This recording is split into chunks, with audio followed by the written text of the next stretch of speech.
고린도 교회의 많은 문제들을 다뤘습니다. 세상 법정에 서게 되는 일, 우상에게 바쳐진 제물을 먹는 일, 또 성만찬에 있어서 그들이 파당을 짓고 서로 나누게 되는 일 등 고린도 교회에는 정말로 많은 문제가 있었습니다. 한마디로 고린도 교회는 하나 되지 못하는 교회였습니다. 이러한 고린도 교회를 향하여 바울은 고린도전서 12장을 통하여 이렇게 말하고 있습니다. 1절입니다. 형제들아, 신령한 것에 대하여 나는 너희가 알지 못하기를 원하지 아니하노니. 바울은 고린도 교회 성도들에게 신령한 것을 알아야 한다고 말합니다. 신령한 것이라는 말은 영적인 것이라는 말입니다. 그렇다면 바울이 말하는 이 신령한 것은 무엇을 의미하는 것일까요? 고린도 교회 성도들이 알아야만 하는 이 영적인 것이 과연 무엇이었을까요? 고린도전서 12장의 전반적인 말씀을 살펴보게 되면 바울은 성령의 은사에 대해서 말하고 있는 것을 볼 수 있습니다.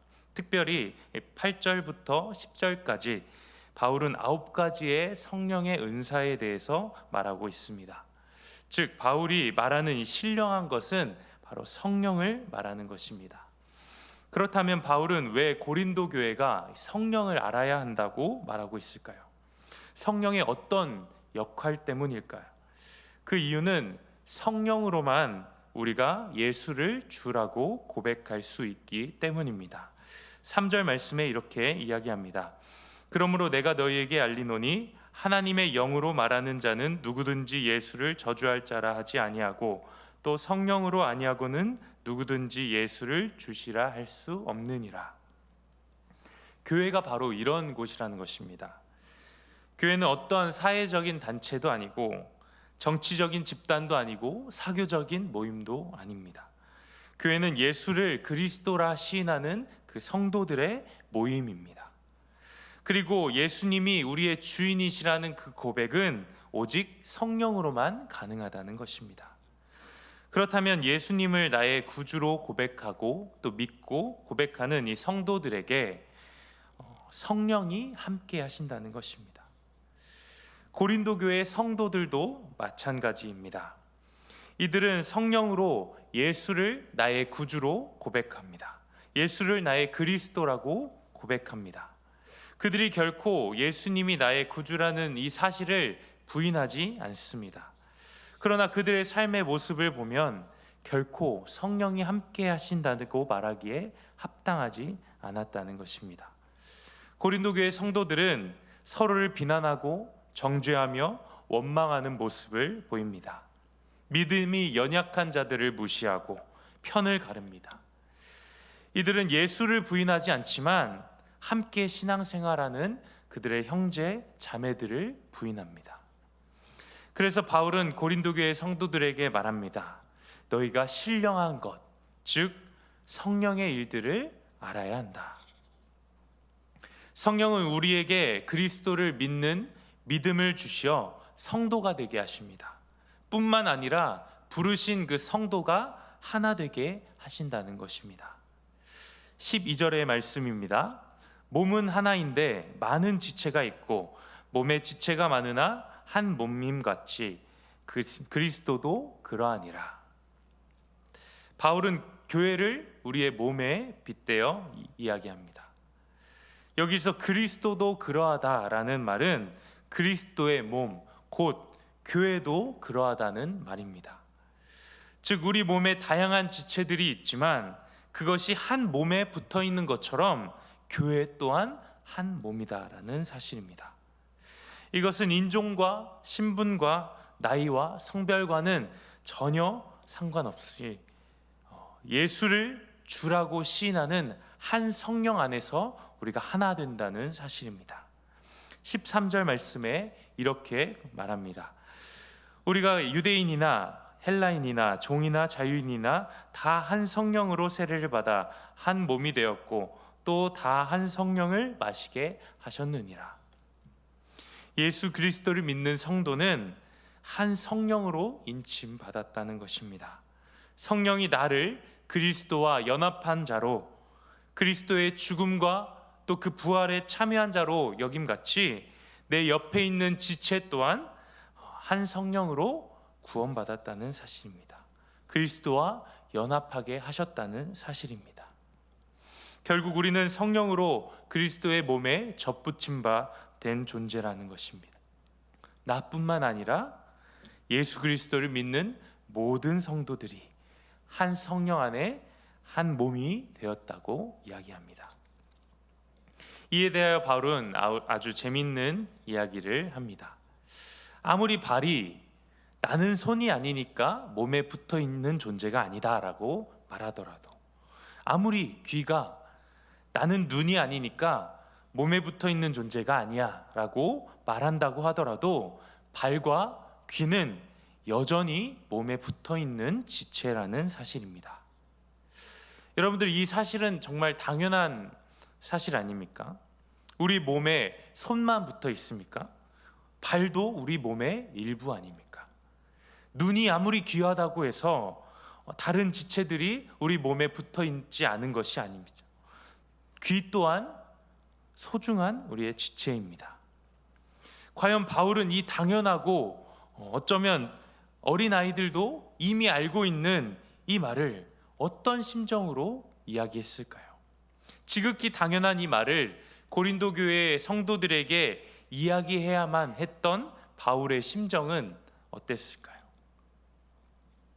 아무래도 답답하고 또 안타까운 마음이 가득했을 것입니다. 그럼에도 바울이 이 비유를 고린도 교회 성도들에게 해야만 했던 그 이유는 그들에게 하나님의 마음을 알게 하기 위해서였습니다. 발이 아무리 나는 손이 아니니까 몸에 붙어 있지 않아 라고 한다고 하더라도, 귀가 아무리 나는 눈이 아니니까 몸에 붙어 있는 존재가 아니야 라고 하더라도, 몸이신 예수님은 결코 그들을 내 지체가 아니다라고 말씀하지 않는다는 것입니다. 왜냐하면 18절 말씀에 그러나 이제 하나님이 그 원하시는 대로 지체를 각각 몸에 두셨다고 이야기합니다. 발이 발의 위치에 있는 것, 손을 손의 위치에 두신 것은 하나님이시라는 사실입니다. 만약 손과 발의 그 위치가 바뀐다고 생각해 보십시오. 그 역할이 바뀐다고 생각해 보십시오. 제 역할을 다 감당하지 못할 것입니다. 만약 귀가 눈이 부러워서 나도 눈이 된다고, 눈으로 변했다고 생각을 해보십시오.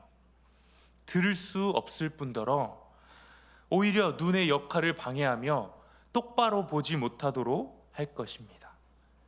이렇게 우리의 몸의 각 지체들은 하나님께서 그 자리에 있게 하셨다는 사실입니다. 그것처럼 그리스도의 몸에 붙어 있는 각각의 성도들은 하나님이 원하시는 그 자리 가운데에 하나님이 세우셨다는 사실입니다. 누군가는 봉사하는 자리에, 누군가는 가르치는 자리에, 누군가는 다스리는 자리에, 누군가는 능력을 행하는 자리에 하나님이 원하시는 대로 그 각자의 자리에 두셨습니다. 이것이 교회의 질서이고 하나님이 교회를 통하여 일하는 방식이라는 사실입니다. 그러니 다른 사람의 일들을, 다른 사람의 위치를 부러워하거나 다른 사람을 나보다 더 낮게 여기는 이 마음은 매우 어리석은 것이라는 것입니다. 만약 이 질서가 무너지게 되면 어떤 일이 벌어질까요? 오늘 고린도 교회가 일어났던 것처럼 교회에 분쟁이 일어나게 되는 것입니다. 21절 말씀에 눈이 손더러 내가 너를 쓸데없다 하거나 또한 머리가 발더러 내가 너를 쓸데가 없다 하지 못하리라. 우리에게 하나님이 주신 각자의 은사와 직분이 있다는 것입니다. 이 은사와 직분은 사람마다 다 다르다는 것입니다. 만약 모두가 식당 봉사를 하게 되면 누가 주차를 관리하나요? 만약 모두가 안내위원으로 서면 누가 성가대로 봉사합니까? 모두가 가르치려고 하면 누가 그 가르침을 받게 됩니까? 하나님께서 그 원하시는 대로 각자의 자리에 각 지체가 있도록 하셨다는 것입니다. 그리고 각 지체가 그 자리에서 그 자신의 일들을 감당할 때 그 하는 모든 일들이 바로 하나님의 나라를 위한 일이라는 것입니다. 이것이 고린도 교회 성도들이 신령한 것에 대하여 알아야만 했던 이유입니다. 오늘 이 말씀을 들으면서 우리가 기억해야 하는 한 가지 사실은 하나님께서 원하시는 대로 그 자리에 우리가 있게 하셨다는 그 사실입니다. 교회에 손의 역할을 할 사람이 없어서, 나밖에 없어서 나를 손의 위치에 두신 것이 아니라 내가 하나님의 일을 만지고 경험하게 하시려고 나를 그 손의 위치에 두셨다는 사실입니다. 눈의 역할을 감당할 사람이 나밖에 없어서 나를 눈의 역할에 두신 것이 아니라 부족함에도 하나님의 일들을 바라보게 하시고 하나님의 은혜로 서게 하시려고 나를 그 눈의 위치에 두셨다는 사실입니다. 결국 하나님의 일을 감당함에 있어서 우리는 조금도 불평할 것이 없다는 사실입니다. 다른 사람과 비교하여 교만해지거나 또는 열등감에 사로잡혀 낙담해질 필요가 없다는 것입니다. 왜냐하면 원래 그리스도 밖에 있었던 우리를 그리스도 안으로 부르셔서 은사와 직분을 우리에게 주셨기 때문입니다. 하나님은 우리가 각자의 위치에서 각자의 맡은 일들을 감당해내기를 기뻐하십니다. 교회가 하나 되기를 원하신다는 것입니다. 하나라는 그 말이 말로만 하나가 아니라 26절의 말씀처럼 한 지체가 고통을 받으면 모든 지체가 함께 고통을 받고, 한 지체가 영광을 얻으면 모든 지체가 함께 즐거워하는 그 성령으로 하나 되는 교회가 되기를 기뻐하신다는 것입니다. 오늘 하루를 살아가면서 하나님이 우리에게 있게 하신 그 각자의 자리에서 우리에게 주신 각자의 은사대로 하나님의 나라를 위하여 수고하고 헌신하는 성도님들 되시기를 소망합니다. 또한 우리를 하나 되게 하시는, 이미 그리스도의 몸으로 하나 되게 하신 그 한 성령을 의지하며 살아가는 모든 성도들 되기를 간절히 소망합니다. 함께 기도하겠습니다. 하나님 아버지, 감사합니다. 우리에게 그리스도를 믿는 믿음을 주시고 성령으로 하나 되게 하심에 감사합니다. 우리를 하나 되게 하신 성령을 의지하며 매일의 삶 속에서 하나님이 원하시는 자리에 있게 하여 주시옵소서. 주의 일을 함에 있어서 불평과 불만이 아니라 은혜와 감사로 감당하도록 도와주시옵소서. 우리에게 주신 은사대로, 직분대로 주님의 몸된 교회를 섬기며 살아가는 우리의 삶이 되게 하여 주시옵소서. 예수님의 이름으로 기도합니다. 아멘.